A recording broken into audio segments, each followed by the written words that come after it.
বিসমিল্লাহির রহমানির রহিম।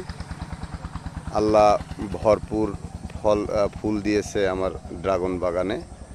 সকাল সকাল আমাদের সাথে আমাদের এখানকার উপসহকারী কৃষি কর্মকর্তা উনি সকালে দেখভাল করতে খোঁজখবরের অংশ বলা চলে এখানে এসছে বাগানে ফুলগুলো দেখতে। তো আমি ওনাকে ওনার সম্পর্কে জিজ্ঞেস করি আমার ফুল সম্পর্কে তার মতামত। তো ফুল কেমন দেখলেন? তো আমি দেখলাম, আমি এই গাছটা, এই বাগানটা যখন ড্রাগন লাগানো হয় তখন আমি এখানে আসছিলাম। আমার ১৪ উপজেলা কৃষি কর্মকর্তা শারমিন ফুলতলা স্যার এসেছিলেন।